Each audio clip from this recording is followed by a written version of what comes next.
Welcome to a special It's a Mimic anniversary episode of Bring Out Your Undead. For this episode, I've resurrected both Pepperina and Miaca so we can celebrate 6 years of this podcast by talking about my future husband in this episode called Cass, the Betrayer or Player, Slayer, and Layer.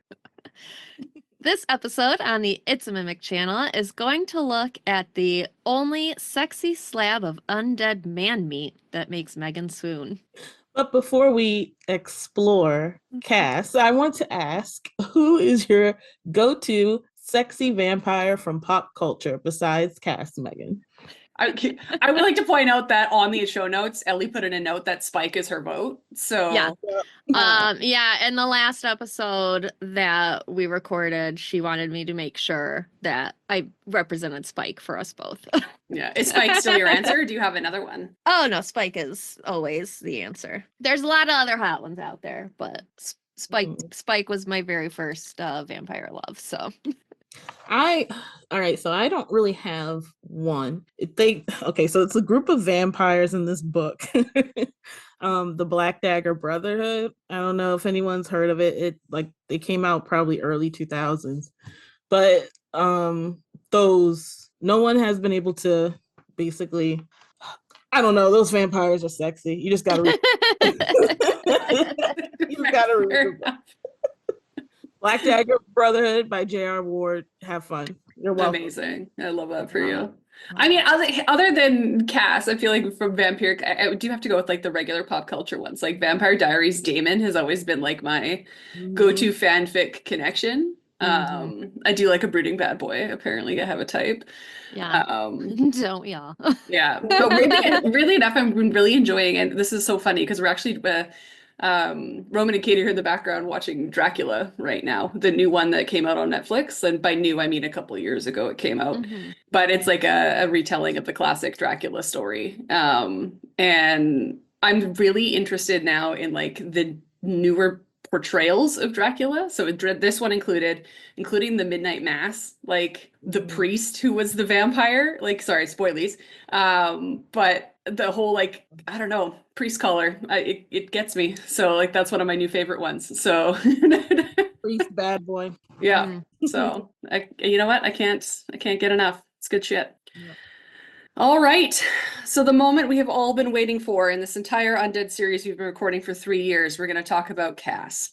So I will start by saying we cannot, due to the rising popularity of Vecna, say that Stranger Things had an impact on the fact that we are getting a lot more of this Vecna, Cass, underworld kind of stuff coming out again, and a lot more adoptions of people adding Cass and Vecna back into D&D 5th edition games. The Eye of Ruin, the book that just came out, retells the story of the Cass of Betrayal, so on and so forth, right? But we do have to acknowledge in my mind that I feel from pop culture, Stranger Things helped that happen, and I ain't mad about it.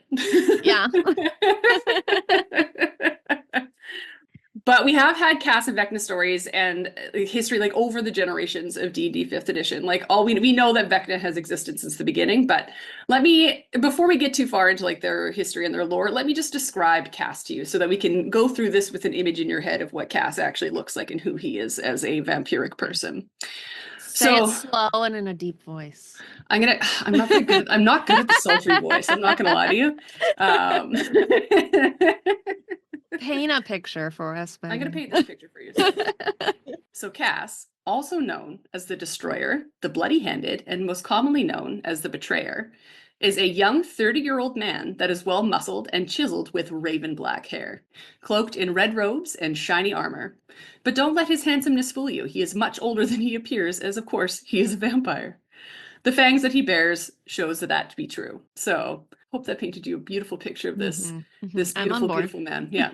As written from a personality standpoint, he is extremely spiteful and cruel and will always be in pursuit of the destruction of Vecna, all in the name of vengeance. And I know we've recently had a couple episodes of some of the ladies' episodes where we've talked about how we all love a good vengeance story. This is Cass. So from a role-playing standpoint, though, something for DMs to take in mind, rules is written, he will break any promise he makes, betrays all of his allies, and even makes fun of those that fall for his tricks. He is maniacal as fuck, but I can fix him. I believe you can. I 100% believe that. Love that train of thought. Oh Lord. All right. So what is his relationship to Vecna and how did we get here? So Vecna, of course, we can't talk about Cass without talking about Vecna. So I'm gonna give you a little bit of storytelling here. So Vecna, of course, started way back in the first editions of D&D and is known as the most powerful lich known to D&D lore. All we knew back then was that he was missing one hand and one eye, but no one really knew why or any of the back history for that for a long time. These just became artifacts that were well known in D&D that would give you immense power to wield them. So every edition has a different adaptation of what the hand and the eye technically do as they go through the different D&D editions. Some say you have to cut off your arm, put the hand on, some don't, so on and so forth. So there's a couple of different ideals of what these have. So you have a little bit of DM freedom on what to do with those artifacts themselves. But it took a while to bring in Cass, which happened after second edition in a book called Vecna Lives and a few modules after that. These additional stories give a lot more of Vecna's back history in his journey to lichdom, which included Cass, his right-hand man, a fallen paladin who climbed the ranks to his trusted lieutenant, and then was gifted a sword called the Sword of Cass, as a thank you for basically being his #1 lieutenant.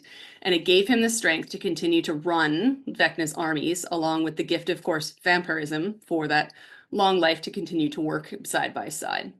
So this did help him become one of the strongest and most well-renowned warlords. But for Cass, not only due to his own hubris and desire to be the most powerful, but also the voice of the sword itself, caused him to betray Vecna, removing his hand and eye and seemingly destroying his body and turning Vecna's tower into ruins. There were a few modules after this that included Vecna, but not a lot more about our main man Cass, other than Vecna continuing to be viewed as having missing one hand and missing an eye as a reminder that was his betrayal. But anyone who didn't really read into the Cass backstory still doesn't quite know why that happened.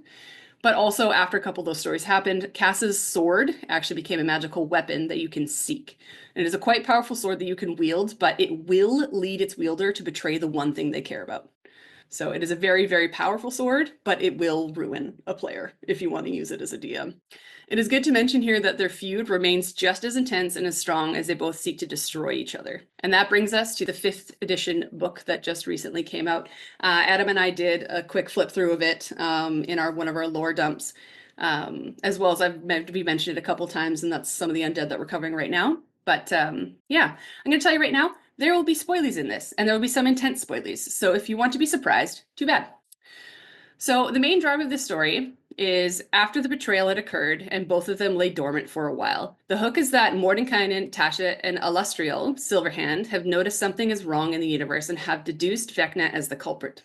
A wish spell is then cast for a way to destroy him, and thus the adventurers appear. This sends everyone on an adventure to seek out the Rod of 7 Parts, a very famous D&D item. Seeking out this rod takes adventurers to numerous places along the multiverse. You'll visit places like Eberron, Barovia. So yes, Peps, you do get to see Strahd, luckily enough. Love it. Love it. You also get to go to Kryn, and then Avernus for dragons. So again, congratulations, Peps. And It has unfortunately, me written all over it. honestly, I really like this module, and I mentioned that in the episode that Adam and I recorded, is because it does force you to go to different planes that exist in 5th edition D&D that you wouldn't normally go to unless you're playing a campaign there. And you get a little bit of a taste of each place. So if you're playing with a new table of players, even though this campaign is supposed to start at level 10, I do find that it's a good one to start with new players because you'll get a taste of all these different places. And then if you really enjoyed playing in one place, build a campaign there as your next campaign, right? Yeah. I love a good dimension hop Right? in my campaigns. Yeah. Yeah. You also go to the astral planes and visit space, which is the one that I'm like, I don't much care for the space aspect of all of this, but anyways, you get to go there too. So as I mentioned, this is kind of an homage to the power that Vecna and in turn Cass is in seek of. One universe is just not enough. They must touch and control as much as possible. So here's the twist of the whole damn campaign. Cass himself utilizes a powerful item called the Crown of Lies and actually disguises himself as one of the 3 wizards, which is revealed to the players almost immediately after gathering the Rod of 7 Parts. In this moment, the players can choose many different avenues, of course. They can either decide to fight Cass, which when we look at his stats is, in a moment, you will see that is not the ideal way to go. Or you join him, or you can run away, of course. And I'm sure anyone who plays in this campaign, their players will probably find the dumbest way to deal with this situation. But it really does play back to what I spoke to in his original personality, that he's a very twisted and smart man that will go to great lengths to take over and take the place of Vecna himself. And that his name is the Betrayer still stands strong in the focus. And they maintained his historic character, right? So you as the DM playing in this campaign learn this early in the game, but you actually don't learn about this until, again, after you've collected all the pieces of the Rod of Seven Parts, which is like chapter 9. Like, it's quite far in the story that your players actually quite figure it out. I won't reveal which one of the 3 wizards he is, just in case somebody wants to keep that a little bit of a secret for themselves. But yeah, so that is basically kind of like the history that brings us up to the cast himself. If you look at his stat block, it's insane. He is a CR of 23. So I'm just going to start with that sucker. So he is a medium undead vampire who is neutral evil. He wears plate armor, so he's an AC of 18. His hit point pool is all the way just around 315, and he has a speed of 40. So he is a quick motherfucker. All of his stats, of course, are above average. The main ones, of course, being strength and charisma, because, of course, vampire at +8. And his lowest stat is wisdom at +4, and everything else falls in between that. So as you can see, he is definitely one of your more statistical, higher, big, bad, evil guys. He is skilled in Arcana, Deception, Perception, and Stealth. So again, all kind of like leans into the fact that he is this treacherous, twisty, maniacal, evil person. Yeah. I like that his deception is +22. Yep. Like he just is going to lie to you, and like there's no way that you can beat that. 100%. So his deception, the funny part is his deception is +22, but his perception is +11. So it's almost just like he will always fool you, but there is still a chance you could fool him. Yeah. So I think that that's a good thing to remember, right? So, but all the things that come with undead, we've talked about undead all the time, but his damage immunities and damage conditions are all pretty much the same. So he can't be charmed, exhausted, frightened, paralyzed, poisoned, all that kind of stuff. He does have his wonderful dark vision of 120 feet, and in his languages are abyssal, common, draconic, and infernal. So you can kind of see where we're leaning into the demonic side of things with this character. And some of the fun, so along with being, of course, like a CR 23 character, he does get his legendary resistances. Being a vampire, he has regeneration. And then, of course, he has like spider climb and sunlight hypersensitivity. So he has all those vampiric pluses and minuses. But the things that make him a little bit different is he has what's called Eager Betrayer, which basically means that he adds a 1d10 to his initiative rolls. And then he has advantage on attack rolls against any creature that has the frightened condition. So he does have a lot of abilities that can cause you to be frightened. And then he gets advantage on fighting you if you have that frightened condition, which I'm liking in some of these newer modules, because I've always hated the frightened condition, because all it does to you is make you run away. It doesn't really do anything else other than make it frustrating for a player. But now this makes it interesting from a DM standpoint, because you would actually want to use those frightened conditions to your advantage, because you will actually get advantage on your attacks against them. As for his attacks, of course, he has his Vengeful Sword, which hits for a whopping +15 to hit. And it's a 2d8 + 11 slashing damage. And then the sword scores a critical hit on a 19 or 20. So I think that calls back to his fighter paladin days, where he has that 19-20 crit capability. And of course, he's a vampire, so he can bite you. But the fun part of this one is a humanoid slain in the way of being bitten will then rise the following night as a vampire spawn under Cass's control. So just don't, I mean, if you're going to get bit by him, don't die. Just live. Or do, because... Or do. Just, live happily ever after as one of his swans. Whatever floats your boat, you know what I'm saying? So, obviously... I'm not the person to caution against being bit by a vampire. Dude, in Adam's campaign, he had Cass, Strahd, and Vecna in the same fucking castle. My character made a deal with all 3 of them. Like, are you kidding? Damn it, Megan. I know. And the worst part was, because I was playing it as my character, not as Megan. I will say I was playing as my character, not as Megan. It was agreements for her to get power. It had nothing to do with romanticism or being attracted to them. It was Casey's character that fell in love with Cass, and they had a romance. Damn it, Casey. We'll come to haunt the whole party later. Oh, 100%. Like, we all have, I think all of us have Warlock now, at one level of Warlock in that game. Oh, so, yeah, Adam did tell me that. Yeah. So it'll be a great time once we all reunite again, once Miaca comes back, and we can all figure out who's in servitude to whomst, Who's accidentally becoming evil. Yeah. Uh-huh. I mean, accidentally, I'm gonna say that in air quotations, but hey. So as bonus actions though, he also has this change shape, which is basically he can do his transformation thing into his cloud of mist or turn into his true form. Like that's a classic like Dracula level type version of being able to change shape. He also has what's called menacing glare. So this is he targets one creature that he sees within 60 feet of himself, and the target must succeed on a DC 23 wisdom save or be frightened. So this is the when an author says that the character narrows their eyes, that's what I picture with this one. Mhm. And it's a sexy stare. It's not a Uh-huh. Yeah. 100%, yes. It's I don't- just so sexy. It's frightening. yeah, I wouldn't even call Yeah. it frightening. I would just say that I'm Yeah. allured. It's my version of being charmed. Oh. And then he does have a reaction, which is basically a parry. So he adds 3 to his AC against one melee attack roll that would hit him. So again, once per round, because it's a reaction, he can basically just add 3 to his AC.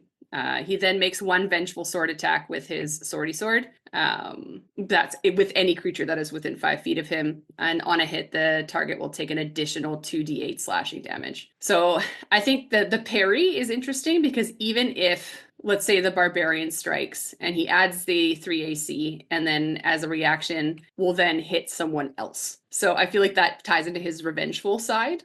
I feel like it would turn people against each other, being like, stop hitting him because in response he's hitting me, right? So I think that would be fun to play with at a table.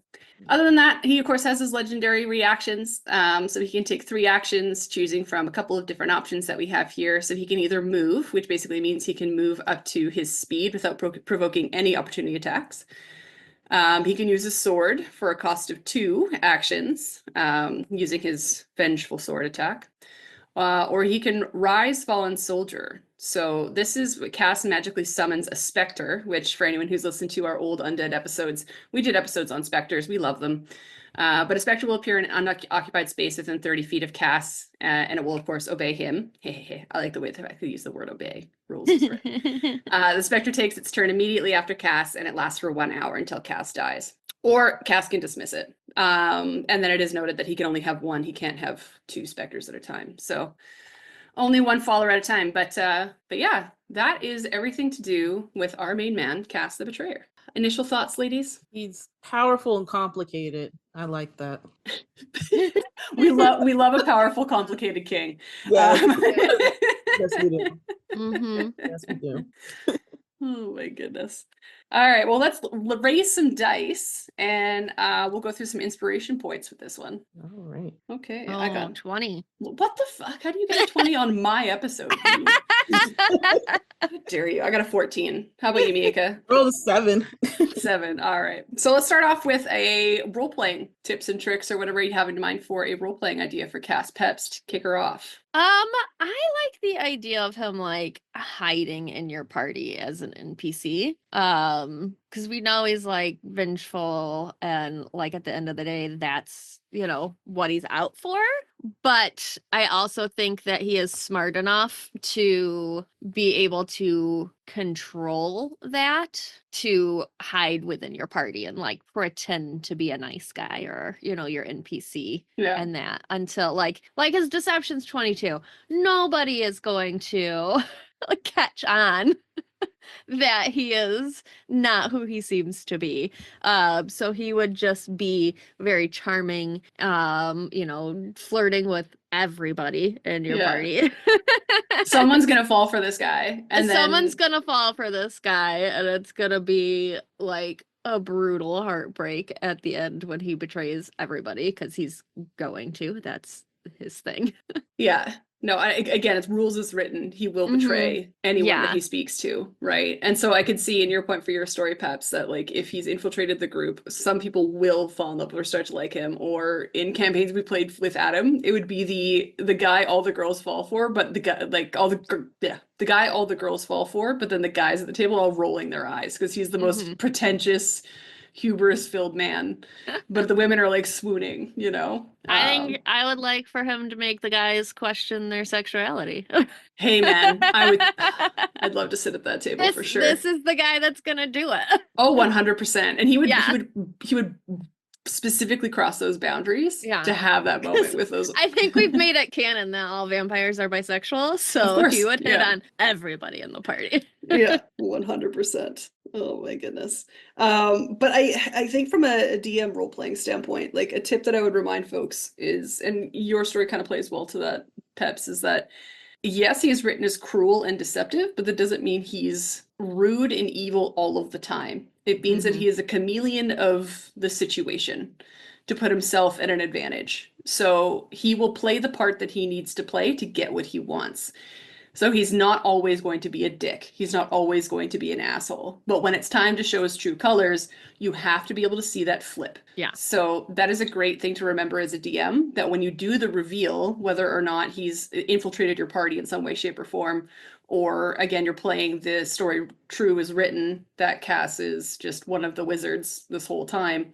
When he switches and that reveal happens, that is when you can play him as his cruel and intentional self, because he will switch back to who he is as a person, as opposed to who he needed to be in the moment to get what he wanted, right? So Oh yeah, I think some of the most evil like characters out there are the ones who are charming at first and make you fall for them and make you like them. yeah, Like that's absolutely. the real true evil. They don't show evil right away. Yeah, and let your characters roll their perception rolls to see if they pick up on anything. Obviously, you're going to be rolling deception at plus 22, so it will be tough, but you might get that one moment where a character gets close. And you might give them a glimmer of like, you suddenly see his hair that's blonde suddenly turn a darker shade and then go back to regular, right? Like you see a facade of some kind for a hot moment, but you don't quite know what it is, right? Yeah. So, but yeah, like don't be scared to play with that piece of his trickery, right? What about you, Miaca? What are your ideas on role playing? I feel like in D&D, like a lot of my interactions with vampires have been either like the stressed out guy that just became a vampire and is just like, you know, depressed about it. And like, of course, Strahd, who like I don't really see as often. He's just up on like the hill in his castle and stuff like that. So I feel like if you have Cass come along and just like be that charming guy, definitely play into that like deceptive, charming nature. I know it's pretty much obvious, but like if you have players that are like, oh my gosh, we've killed our like fifth vampire this week, we're tired of it, and you just have him like, you know, stroll along and be like, hey, I'm here to help you. He's like dressed up, he doesn't look all crazed, blood crazed or stressed out. He's like in control of himself. I feel like he will go far with the party, and then right at that moment he'll flip and try to destroy you all. And to go with that point too, Mika, like I feel like if you talking about playing the character as being charming all the time might sound daunting and scary for some newer DMs, like especially if you're not necessarily a character with Riz in real life. I'm going to use the lingo from the young children these days. I have a 15-year-old. I'm pretty sure you said it right. Yeah, thank you. And in the right I fantastic. think so. Yeah, it's supposed to be short for charisma. Do you want to call him down to confirm? Did I use Riz in the proper sentence structure? Thanks. I did one time. He was shocked. He was like, you use that right, Mom. I was like, yeah, I know things. You're welcome. Yeah. I have a 17-year-old niece, and that's the closest I get to learning the lingo. So sometimes I say things and she just looks at me like, I don't know what you're saying. And I'm like, I don't know what you're saying either. So we're just going to speak in different languages to each other. But anyway, sometimes playing a character that's high charisma is a little bit scary as a player, but as a DM can sometimes be a little bit nerve-wracking because you want it to come across in such a way that your players will interact with it appropriately. If you want tips on how to like play a character with good charisma, just watch Bridgerton. And all comes back to Bridgerton. Jonathan Bailey. Yeah, just watch a little bit of Bridgerton, just kind of do a little bit of that, and it can be scary to play a high charisma character, but I think Cass requires it, especially to be in the deceptive side. If you're just going full deception, evil son of a bitch, a little bit easier. But if you're actually going to be playing that deceptive part of it, it could get a little bit daunting. But don't be scared. It's easier than you think. Just watch Bridgerton. Yeah. All right, moving on to the exploration piece. So Peps. Yeah, I always like to think about, especially with these ultra powerful creatures or monsters or characters, like what impact they have on the world around them when they stay in a spot for so long. So like we said, he could be infiltrating your party and like deceiving them the whole time. But how long before his actual true nature and evilness seeps into the world around you? And you start like noticing the grass around your camp is dead for some reason. Yeah. You know, like just small things like that that could hint to your party that something is off and they don't know why. Like, we just walked this path yesterday and all these flowers were alive, but now they're dead. You know, like just trying to figure that kind of thing out. Like, obviously he is this old and this powerful that something would happen where he is staying. And I know that it says like the specters and stuff would disappear after he's summoned them, but like I feel like as a DM you would almost play that there would be specters around him. So you can kind of use that haunting nature that comes from a specter as well, Peps, and like that kind of environment and how that shifts and changes how the environment feels. Because we always talk about how ghosts, as written in D&D 5th edition, have a cold aura, right? Yeah. So you'd still have some of that feeling. Even if you're not present with Cass, I feel like specters are going to be the one undead thing that you're going to see the most of, just because they're attached to his stat block, right? And even if you have like one of your party members that can blink and ends up in the astral plane, or you have, I think a ranger can go in and out of the astral plane. I don't remember which kind. But like there's an increased amount of specters in the astral plane when they pop over there that they like don't normally see. Yeah. No, you're not wrong. Yeah, it'd be really creepy. But for me, for exploration, there would obviously be a harem. His cult is just a harem of his beautiful followers. So I feel like there would be a churched Cass, and it would just be all. And again, if we, as we agree, like vampires are bisexual, so it'd be men and women would be in this harem, and I feel like he would use that to his advantage. So if you're exploring a city and you see a church that has like a little bit more risque dressed acolytes of Cass. I literally love that so much. Yeah. Now that's a church I would join. Immediately. I'd say, please send me my robe in the mail. I am on my way. Yeah. Like, I've paid my dues. I'm waiting. Yeah. Okay. What about you? Let's see. I've been stuck on like his attack look. And I think there's two. I think like if he's working with the party and whatnot, he's just like, he just looks like a regular guy, just like fighting with the sword and stuff. But I feel like when he's like in his vampiric mode and he's just like, you know, going at people with the teeth and stuff, like would he look like a monster, do you think? No, I think Cass stays sexy. I don't think he ever turns monster. Like, you know, I think there's no form of Cass that turns into like Buffy vampires. Yeah, I would say it would be more Vampire Diaries with just like the veins. Like you could see the veins coming out a little bit more around his eyes. Yeah. Still sexy, but a slight hint of danger. His cape obviously billows in the wind constantly. Obviously. Yeah, it is very like he wears just red. had that's the cape, is the bellowing cape that like that's the magic item. That would be a piece of loot that he has. It's just the cape of billowing. He killed a bard once and just kept the cape. Honestly, iconic. Yeah. I mean, like Spike with the jacket that he took off the Slayer, it'd be the same thing. He'd kill a bard and be like, I like that cape. I like that cape. Yeah. Keeps it forever. But yeah, to your point, you could kind of describing that when I feel like a good flip, like if you're trying to figure out how to describe when he's in his just fighting with the group, look like an average dude, to I am now the vampire, Cass the betrayer, is definitely describing that his clothing or anything that he's wearing suddenly turns red. It would be a very good visual implication that he has switched into his regular sexy Cassness. Would be his cape is red, his armor is adorned with red and gold. Like it's red is his signature color, right? So I would almost, that would be a good exploration tip. If your character is wearing a lot of red, that's the character he gets attached to. Ooh. Like Like I don't know why, but like luckily enough, if you have a character who is like character as written or an NPC, you just write into the game that has all like red armor or whatever, and he's just like, oh, I really like that color. It looks great on you, right? Like,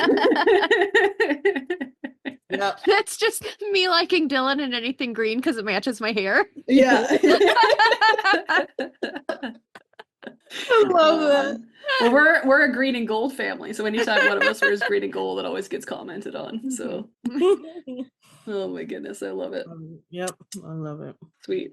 All right, last but not least, let's talk a little bit about combat. Peps. So, following with the idea that he has infiltrated your party and is like traveling with you for quite a while before he deceives you, I think part of that deception is that when you come into combat with other things with him, he plays it down. Like he dumbs it down, like he's on your level. He isn't hitting as hard as he can. He isn't doing the bite attacks. He is not doing his special moves or his legendary actions. He is pretending to be a level 10 and can hit just only as hard as your party can until he flips that coin and deceives you. And then you see his true colors. So I would like play with how that would look along the way. You're not going to use his full stat block the whole time if that's how you're playing it. Yeah. I was also trying to think something along the same lines of like, how do you keep him disguised for a long period of time if he's in your group? And one of the things I was thinking of is like, so his his sunlight hypersensitivity actually means Cass takes 20 radiant damage at the start of his turn if he is in the sunlight. So it's not as simple as you just get disadvantage. This is he actually takes damage. So he will not want to be out in the sunlight. But he will be the NPC or the character that convinces your group it is safer to travel at night because that is when everything is awake and alive. You do not want to sleep at night. So he actually switches your group to be on his sleep schedule so that he can manage and stay alive and so on and so forth. And he will never take watch. You know how like in the daylight, like if you're sleeping during the day, you would have your watch rotation during the day. He will never offer to take watch. Yeah. See, that would piss me off because But Yeah, that's but he would be so charming about it though. Oh yeah, he'd be like, I want to Yeah. stay in bed with this one, right? Like, and Miaca, come on, you would swoon over that. Like, I guess I would. but that would be a good clue because, like, obviously, like Big Miaca, your characters obviously hate it when people like don't pull their weight in the game. So, like, I feel like that would be your exploration trigger. Like, this man is not worth my time. I am unimpressed. Like, are we sure we want to, continue? Is he worth our time? Yeah.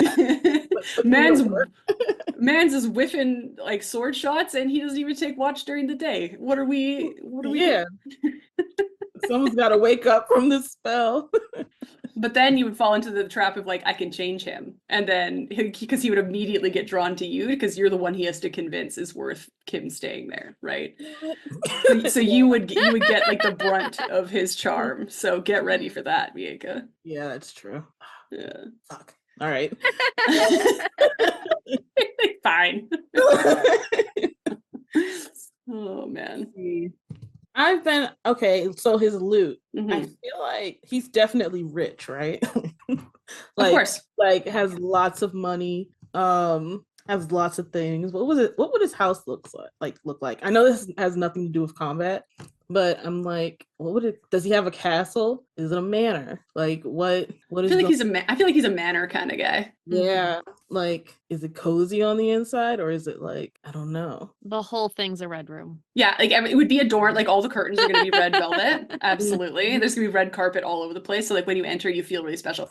I feel like because he is deceptive and wants everyone to put his best foot forward to everyone to get what he wants, his home will be the most like comfortable place to be. It would have everything that you need to be comfortable. And if he doesn't have it, he will go find someone to make it comfortable for you. Yeah. Like, again, that's where the Riz comes from, is this man has everything that you need to be comfortable. He like has gifts for everyone as well. So like, yeah, you show. Oh, just a closet full of the most elegant clothes. Yeah. In every size. Yeah. To be fair, so in our campaign, my character was knocked unconscious and then removed and saved by Cass at one point. And she woke up and she was in one of the dresses that he put her in. And so of course he has ball gowns just hanging out from all of his people, like all the visitors that he's had taken and eaten XYZ. He has tons of clothing in his household for you to wear. Anything in your size, you know? I love that. We love a size inclusive king. We love a size inclusive king. Also like an era inclusive king. Because here's the thing. I think that because he's been alive for so long, his clothing collection, he would actually have it in order of like when the dress was made. And so you would almost get like a time capsule looking in these closets in his household of how long this man has been alive.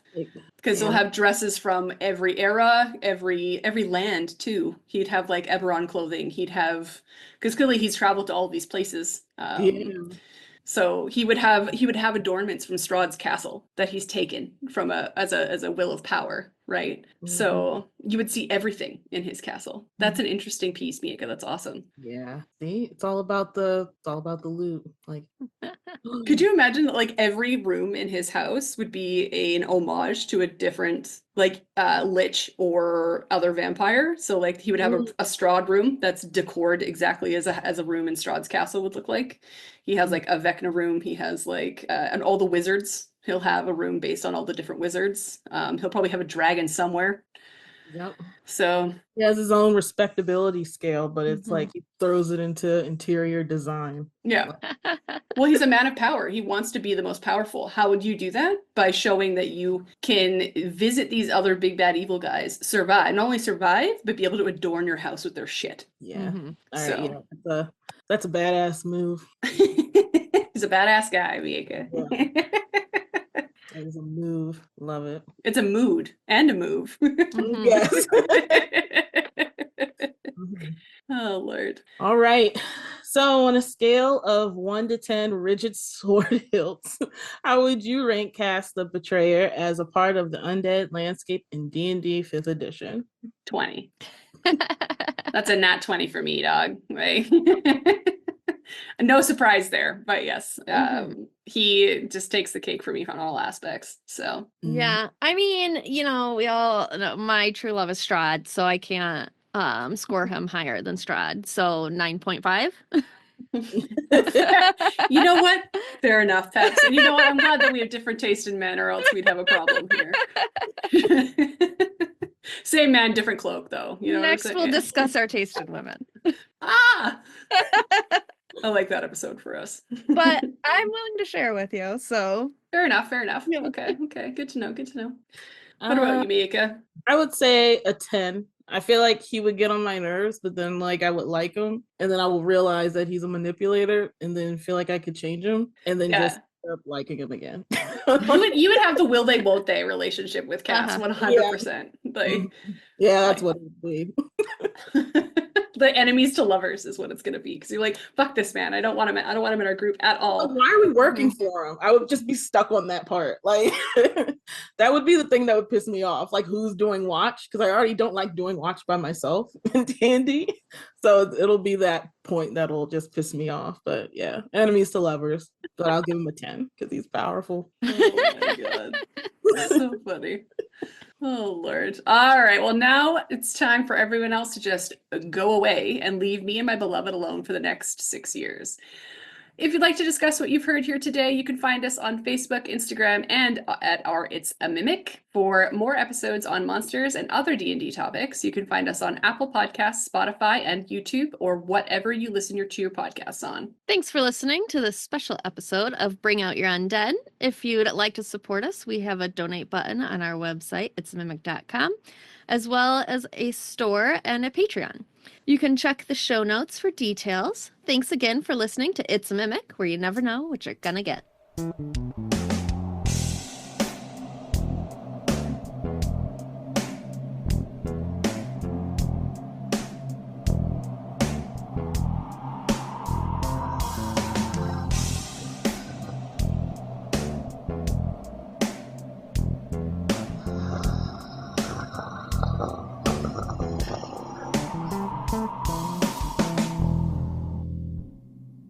Well done. Yeah, beautiful.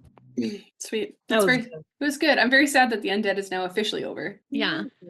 So, I mean, until we figure out next year what we're going to do with D&D 1, but yeah, that's very sad. It's been a slice, ladies. Yeah. I did a good job. We all did a good job. It was fun. Mhm. Well, sad. Oh well. Well, we have one more drow episode, and then all ladies episodes are done. So Yeah. Till we figure out something else to be horny about. correct. I Yeah. mean, we'll have to see what the new year has in store for us. Uh-huh. New year, new kinks. New year, new kinks. I'm gonna put that on my tombstone, or at least on a T-shirt. Yeah. Fantastic. This is for me. This is for Megan's.